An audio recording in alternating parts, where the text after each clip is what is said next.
Preso na capital, o médico acusado de abusar sexualmente de várias pacientes. Pelo menos 14 vítimas registraram um boletim de ocorrência.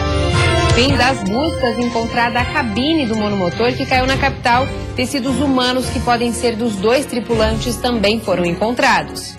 Sem data para normalizar, 5 tipos de vacinas para adultos, gestantes e crianças estão em falta na rede pública de Santa Catarina. E no futebol, a dança dos técnicos. Emerson Maria volta ao comando do Joinville e Hudson Coutinho perde o posto de treinador do Figueirense. O Band Cidade desta terça-feira já está no ar.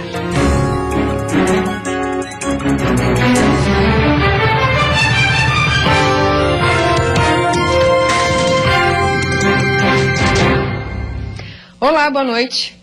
Já está no presídio o médico preso hoje pela manhã em Florianópolis. Ele é acusado de abusar sexualmente de pelo menos 14 pacientes. O médico foi detido em seu consultório neste prédio no centro de Florianópolis e encaminhado ao presídio ainda pela manhã. Nestas ações, apesar dos diversos boletins de ocorrência. Doutor Omar, aquilo que as pessoas falavam é verdade? Acho que não. Oi? Acho que não. Oh, mas tem 10 BOs aqui na delegacia. Eu não tenho conhecimento, só tenho conhecimento de mim. Omar César Ferreira de Castro, de 66 anos, é nutrólogo e bastante conhecido na capital catarinense. Chegava a fazer cerca de 70 consultas por dia. Pelo menos 14 pacientes relataram algum tipo de assédio. Como receitava remédios para emagrecimento, o médico examinava, pesava e tirava medidas das pacientes. No caso mais grave, onde laudos comprovaram que houve relação sexual, a vítima contou que chegou a ser sedada. De acordo com outros depoimentos, tudo era feito sob a menor suspeita, já que o som ambiente era alto e a sala ficava distante da recepção, o que facilitaria a ação do acusado. Com a prisão temporária decretada por 30 dias, há chances de novos casos serem identificados. Segundo o advogado de defesa de 6 vítimas, os crimes já vinham acontecendo há bastante tempo. Essas práticas vêm sendo realizadas por ele há mais de 3 anos. E isso deixa sequelas inapagáveis na memória das pessoas. São vítimas que continuarão sofrendo as consequências deste ato insano por toda a vida. O advogado especialista em direito penal deve pedir a manutenção da prisão do médico, a cassação do registro profissional e danos materiais e morais. A condenação para o crime de estupro pode variar de 6 a 10 anos de prisão. Houve quem dissesse que ele estaria praticando um abuso sexual, que na verdade o que ele estava praticando era um crime de estupro, até porque através de atos libidinosos, e o ato libidinoso por si só caracteriza o estupro. O delegado responsável pelo caso não quis atender a imprensa e o advogado de defesa do médico acusado, procurado pela nossa equipe, informou que não tem autorização do cliente para dar entrevista. Foi retirada do mar hoje a cabine do monomotor que caiu em Florianópolis. Junto aos destroços foram encontrados pedaços de tecidos humanos, que podem ser do piloto e do empresário que estavam a bordo. O monomotor caiu no dia 1º de fevereiro no mar de Florianópolis, próximo à Ilha do Campeche, na região sul, logo após a decolagem. Pedaços da aeronave foram localizados na segunda-feira e os trabalhos de retirada foram retomados hoje. A maior parte da estrutura foi retirada por volta das 10 da manhã. As partes do avião já encontradas foram enviadas para a base aérea de Florianópolis, que deve encaminhar o material à Força Aérea Brasileira, que investiga as causas do acidente. O material foi localizado a 6 quilômetros da Praia da Armação, no sul da ilha. Junto com os destroços localizados hoje, foram encontrados alguns pedaços de tecidos humanos, que podem ser do piloto Marlon Neves e do proprietário do monomotor Robson Guimarães. Segundo o Instituto Geral de Perícias, a identificação das vítimas será feita através de exames de DNA. E foram encerradas as buscas pelo corpo da menina argentina que desapareceu junto com o pai em uma trilha no norte da ilha. Segundo o Corpo de Bombeiros, as buscas se resumem agora às passagens de rotina da corporação pelos costões, já que as buscas oficiais foram encerradas. A família fazia uma trilha entre as praias de Ingleses e Santinho, no norte de Florianópolis, em janeiro. O pai e a filha de 7 anos desapareceram no costão.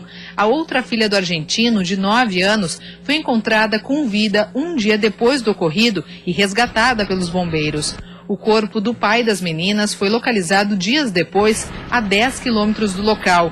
Segundo o Instituto Geral de Perícias, o corpo de Javier Cavaleiro, de 42 anos, permanece no ML à espera da liberação de familiares ou do consulado da Argentina, mediante uma procuração dos parentes.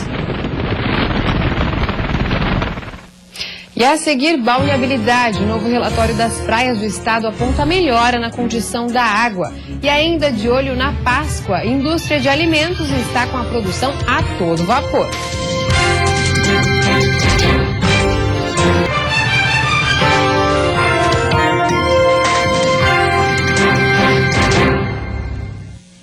A Fundação do Meio Ambiente divulgou um novo relatório da balneabilidade das praias do estado. A condição da água para o banho melhorou na maioria dos pontos analisados. As praias de Florianópolis têm 34 pontos impróprios para o banho de mar e 41 estão em boas condições. Nas demais regiões do litoral, 82 pontos estão próprios e 54 locais devem ser evitados pelos banhistas. As coletas das amostras nestes pontos foram feitas entre os dias 10 e 12 deste mês e divulgadas pela Fátima. Houve um decréscimo dos turistas, houve o início das aulas e também as chuvas pararam. Nós estamos agora com pontos próprios em maior quantidade e estamos retornando à tendência anual, à média anual, entre 25% a 35% dos pontos impróprios. 211 pontos do litoral de Santa Catarina são analisados pela Fátima. Para saber se a água é própria ou imprópria para o banho, é necessário avaliar 5 amostras de análises coletadas nesta água. Aí, então, a praia recebe uma placa indicando próprio ou impróprio. O problema encontrado pela Fátima é que muitas vezes essa placa que indica a condição da água acaba sofrendo com o vandalismo. Nesta praia, localizada em Santo Antônio de Lisboa, no norte da capital, a condição da água está própria, mas a placa foi arrancada e está deitada no chão, dificultando a visualização e a informação da população. A Fátima afirma que o problema é recorrente e cerca de 70% das placas sofreram algum tipo de vandalismo no ano passado. Por isso, o relatório é divulgado também no site da Fátima e no aplicativo Natureza Interativa, disponível apenas para Android. Saber se a água está própria ou não para o banho é fundamental para o banhista escolher seu destino. Nosso site apresenta 4 relatórios. Um relatório semanal consolidado, que ele é legendado. Nós temos o relatório da balneabilidade online, que ele sai tão logo o resultado vá para o sistema. Após 24 horas da coleta, temos ainda um relatório histórico, que é o histórico do ponto. A quarta-feira será novamente de calor e sensação de ar abafado em quase todas as regiões do estado, com chance de pancadas de chuva isolada no fim do dia. Os termômetros chegam aos 30 graus no oeste do estado, no litoral norte, máxima de 28. Na Grande Florianópolis, Planalto Norte e Vale do Itajaí, máxima de 27 graus. No litoral sul, mínima de 19 e máxima de 26. Na Serra Catarinense, o amanhecer será de 13 graus. Para a indústria de alimentos, já é hora de pensar na Páscoa, uma data tradicional para aumentar o faturamento neste ano. Só que para atrair o consumidor é preciso se adequar à realidade do país e não mexer muito no preço dos produtos. Você aí de casa deve estar pensando, o carnaval mal terminou e já estão falando de Páscoa. Pois saiba que nessa fábrica em Lages, a Páscoa já começou bem antes do carnaval. Desde janeiro, a produção de chocolates aqui está a 1000. Bom para quem conta com emprego temporário e aproveita para tirar um dinheiro extra nessa época do ano. Um pouco é porque é um dinheiro extra, né? E um pouco é por amor também, né? Eu gosto muito de fazer chocolate. E precisa ser apaixonada e ter prática também. Confeccionar os ovos de chocolate exige habilidade e muita dedicação, já que nesta fábrica tem que pôr a mão na massa mesmo. Aqui o trabalho é todo artesanal. Por dia são feitos cerca de 200 ovos nessa época do ano. Mas a fábrica também aposta nos chocolates diferenciados, que por aqui fazem sucesso. São personagens e objetos transformados em chocolate. Tudo para deixar aquela lembrança ainda mais gostosa. Outra aposta são as decorações. Uma opção a mais para dar de presente e se presentear também. Sempre tem alguma, assim, um mimo assim diferente para você dar para um neto, para uma criança, para um filho, assim. Então fica fácil, a pessoa vem aqui e encontra o chocolate mais um presente. E neste ano o setor está otimista. A proprietária dessa loja aposta em um incremento na venda dos ovos de Páscoa de 15%. Para que isso se confirme, foi preciso se adaptar ao momento econômico e tentar achar uma forma de adequar o produto ao bolso do consumidor. Eu consegui comprar um chocolate assim para o Natal já antecipado, com preço assim bem bom, né? Então assim, eu acredito que eu vou conseguir quase manter, mas se subir é bem pouquinho, mas a gente vai ver se consegue manter o preço do ano passado. E depois do intervalo tem futebol e a dança dos técnicos. Emerson Maria volta ao comando do Joinville e ganha um pedido de desculpas do presidente do clube. E no Figueirense, o Hudson Coutinho perde o posto de treinador, mas continua como auxiliar técnico.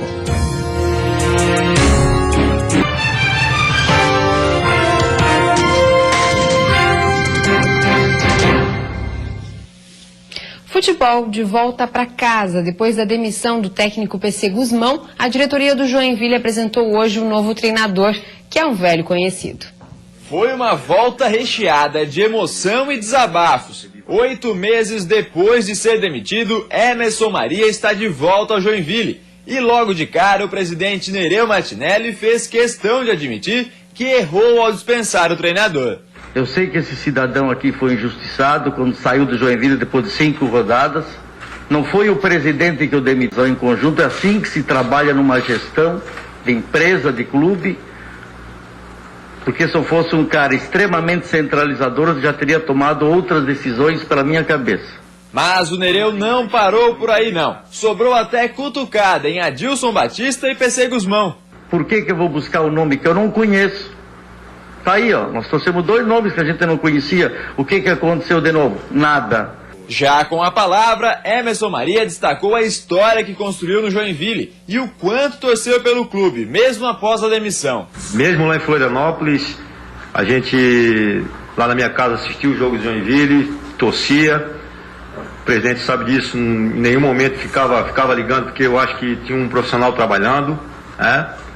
Mas eu torcia muito pelo Joinville, fiquei muito triste no dia que o Joinville caiu. Por falar nisso, voltar à Série A do Campeonato Brasileiro é o grande objetivo de Maria no JEC. Tanto que a negociação com o presidente Nereu foi rápida, apenas 5 minutos. Mesmo com uma sondagem do Figueirense, Emerson optou pelo JEC e garante, a questão salarial não foi prioridade. A prioridade maior é ver a alegria das pessoas aqui no meu retorno, dos funcionários, desde a cozinheira até o presidente aqui, contente com a minha presença aqui. E eu tenho certeza que, como o presidente bem falou, não vai faltar trabalho, não vai faltar dedicação, para que a gente consiga fazer com que o Joinville volte a ser o maior do estado e volte para o seu lugar de onde ele não deveria ter saído, que é a Série A. E quem também perdeu o posto de técnico foi Hudson Coutinho, que vai continuar na equipe como auxiliar.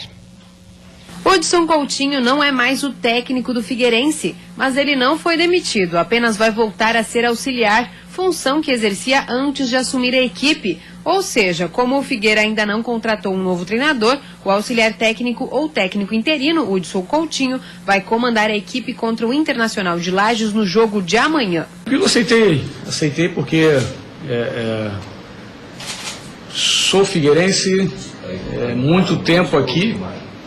E realmente a gente tem que continuar trabalhando para reverter toda essa situação. O anúncio foi feito pelo superintendente de futebol Kleber Giglio, que fez questão de dizer que não falou com nenhum técnico até o momento. Eu não falei com absolutamente treinador algum, não fiz contato com nenhum treinador. E agora sim, depois de conversar com o Hudson e dar uma satisfação a ele e entender qual era o processo que a gente ia fazer, agora sim eu me sinto à vontade para poder conversar e buscar alguma alternativa no mercado. Como não poderia deixar de ser, alguns nomes estão sendo especulados. O principal deles é Vinícius Eutrópio, campeão catarinense pelo clube em 2014. O Eutrópio pode ser, como pode ser qualquer outro treinador que a gente entenda que tenha condição de comandar aqui a parte técnica do clube. O Eutrópio é um grande treinador, ele teve história aqui no clube, ele foi campeão estadual aqui na passagem dele, nós somos campeões juntos. Você está sendo procurado pelo Figueirense ou não? Tem alguma conversa já? Não, até... Pela internet está falando agora, está te querendo aí. É uma boa notícia, mas até o momento... Você não sabe disso? Não. Então estou te passando isso aí, garotinho. Tá com o telefone ligado? Não, eu estava escutando o telefone vibrar aí. Era o seu que estava vibrando? Não mente, Vinícius. O seu telefone está vibrando ou não? Por acaso que eu tenho... Por acaso Tava! Moleque! Está decidido, o Avaí só volta a jogar na ressacada na 7ª rodada no clássico contra o Figueirense. Enquanto isso, continua o trabalho de troca do gramado. Não vai dar tempo. Depois de anunciar que jogaria na ressacada no próximo dia 20 contra o Brusque, o Avaí voltou atrás. Na tarde de ontem, a Federação Catarinense alterou o local da partida para o estádio Renato Silveira, em Palhoça, a pedido do Leão da Ilha. Por conta da troca do gramado, o Avaí não tem realizado seus jogos na ressacada desde o início do ano. A nova data para a estreia do Leão em casa é o dia 25 de fevereiro, quinta-feira da semana que vem, no clássico contra o Figueirense. O jogo será válido pela 7ª rodada do primeiro turno do Campeonato Catarinense. No Criciúma, o jogador está ganhando espaço na equipe e elogios do técnico Roberto Cavalo. É Douglas Moreira, que fez um dos gols contra o Figueirense. Se teve alguém de sorte no último jogo, esse cara tem nome e sobrenome. Douglas Moreira. Foi dele o chute do segundo gol do Tigre. Aquela bola que bateu na trave, nas costas do goleiro Gatito Fernandes, entrou, dando números finais à partida contra o Figueira. Acho que fui muito feliz, em ajudar a equipe. Acho que a equipe fez uma bela partida. Corremos desde o começo, fizemos um bom jogo e acho que fui feliz ali em acertar um chute e contar um pouco com a sorte também, Tá sorrindo à toa, Dodge. Mas a sorte só brilha pra quem trabalha. E ele vem dando tudo de si nos treinos e nos jogos. Roberto Cavalo já chamou Douglas Moreira de motorzinho do time e tem dado confiança pro garoto chegar mais perto da área. Claro, ele me passa toda a confiança, fala que eu tenho que chegar bastante na área. Acho que mandou o João Afonso cobrir mais essa posição, que era ficar mais, e deu essa liberdade para mim. Acho que fui feliz e tenho característica para chegar na frente. Acho que a equipe está muito bem e eu estou muito feliz nessa posição. Com apenas 19 anos e essa confiança toda, Dodge ainda tem muito que mostrar nesse campeonato. Assim como toda a equipe do Tigre, que continua com chances reais de ser campeão do primeiro turno. O próximo jogo é contra o Cambura, time de menor expressão, mas são justamente as equipes menores que estão dando trabalho. Até agora foram um empate com o Brusque e uma derrota contra o Inter de Lages, enquanto os clássicos contra Avaí, Joinville e Figueirense foram vencidos. Será que isso tem explicação? É difícil de falar isso daí, mas acho que a equipe entra preparada em todos os jogos, tanto quanto nos clássicos quanto nos pequenos, considerados pequenos, mas a preparação é a mesma, mas lá dentro é diferente, E acho que nós sempre buscamos o resultado positivo, mas infelizmente às vezes não acontece. E a seguir, pelo menos 5 tipos de vacina estão em falta na rede pública de saúde do estado. E ainda o aumento do dólar preocupa as famílias brasileiras, mas é positivo para o setor de exportação.